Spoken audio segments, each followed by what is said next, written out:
बहुत ही अच्छा, मतलब सराहनीय है कि मैंने पहला ऐसा संगठन देखा है कि जो सिद्धांतों से शुरू तो हुआ है लेकिन सिद्धांतों को कायम भी रख रहा है। तो इसके लिए मैं एक मतलब धन्यवाद देना चाहूँगी सौसर की तरफ से, पूरे क्षेत्र की तरफ से। और वहीं पर उनका ध्यान जा रहा है जहाँ पे ज़रूरत है। एक रहता है ना कि हम भोजन दे रहे हैं लेकिन वो भोजन ग्रहण कौन कर रहा है, दोनों चीज़ें ज़रूरी है।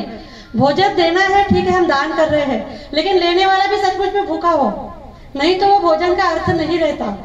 भोजन का अर्थ तभी बनता है जब सचमुच सामने वाले को भूख लगी है। तो बस यूथ ऑफ सौसर वही कर रहा है, दे वही रहा है, मतलब सुपात्र में देना, एक्चुअली जहाँ जरूरत है वहीं पे दे रहा है। तो इसके लिए मैं यूथ ऑफ सौसर को बहुत बहुत धन्यवाद देती हूँ। और हम पहले से भी आपके साथ हैं और आगे भी रहेंगे, ये तो मैं हमेशा कहते रहती हूँ। तो अभी हम कुपोषण पे आते हैं।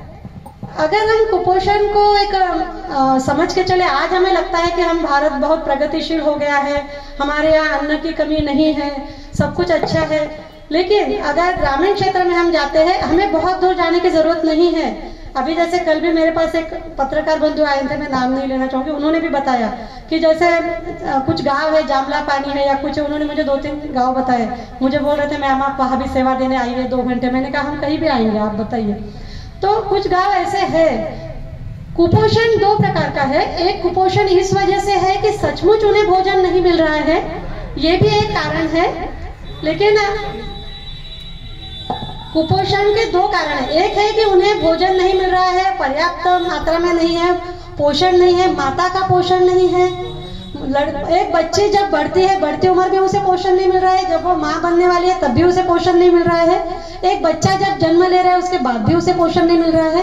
पर दूसरा कारण ये भी है कि बहुत से ऐसे भी घर है जहाँ पे सब कुछ पर्याप्त मात्रा में है लेकिन उन्हें अज्ञानता है, उन्हें ये नहीं पता है कि हमें पोषण कहाँ से मिलेगा या किस तरह से मिलेगा। मैं चाहूंगी यूथ ऑफ सौसर जब कुपोषण पे काम करे तो ये 2 चीजों पे ध्यान दे, क्योंकि कहीं कहीं अज्ञानता वाला कुपोषण है और कहीं कहीं अभाव वाला कुपोषण है। तो मुझे लगता है ये दोनों कुपोषण हमने ये करना चाहिए। कुपोषण का सबसे बड़ा नुकसान ये होता है कि कुपोषण से एक तो बच्चे का वजन कम होता है, वो तो है ही है। आप यकीन नहीं करेंगे, मेरे पास कुछ बच्चे आते हैं, मतलब 1.5 साल का बच्चा और उसका 5 किलो वजन। 1.5 साल का बच्चा, आज 2 महीने के बच्चे का वजन 5 किलो रहता है, तुरंत हुए वाले बच्चे का वजन 3.5-4 किलो रहता है। एक 1.5 साल का बच्चा और 5 किलो। तो क्या होता है, ठीक है उसके शरीर ठीक है कि हम बड़े होने पर देखते हैं एक व्यक्ति 50 किलो का है, एक व्यक्ति 100 किलो का है, एक व्यक्ति 40 किलो का है, लेकिन सभी एक्टिविटी में एक जैसे है, क्योंकि बड़े होने पर ये चीज मायने नहीं रखती। लेकिन जब बच्चा बढ़ रहा है तो अगर उसका वजन कम है तो साथ में उसके जो अंदर के अवयव है वो भी कुपोषित रह जाते हैं, यानी उसका ब्रेन भी विकसित नहीं हो पाता है, उसके अंदर के सभी अवयव विकसित नहीं हो पाते हैं, क्योंकि 12 साल तक का जो बच्चा है वो बढ़ रहा है। एक बार हम 12 साल के हो गए तो हमारी वृद्धि रुक जाती है, कम हो जाती है, और 20 साल के बाद तो पूरी रुकती है।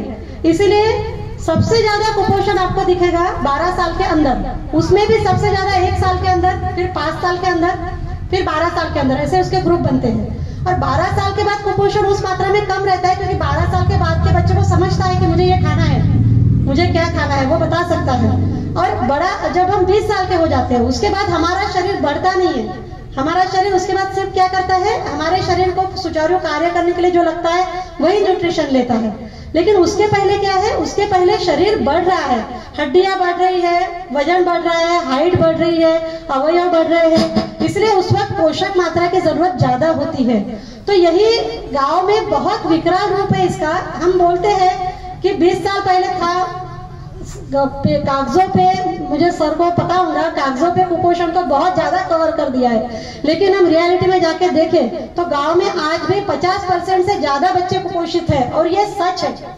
और वो सिर्फ अभावग्रस्त घर के नहीं, जिनके घर में सब कुछ खाने पीने के लिए वहां के भी है। मैं तो डांटती हूँ बहुत सारे, मतलब मेरे यहाँ जब पेशेंट्स आती है जिनको प्रेगनेंसी वगैरह होती है, मैं डांटती हूँ, क्योंकि मुझे लगता है मैं भले बुरी बन जाऊँ, उनके बच्चे का तो अच्छा होगा, तो मैं तो कभी कभी डांटती भी हूँ।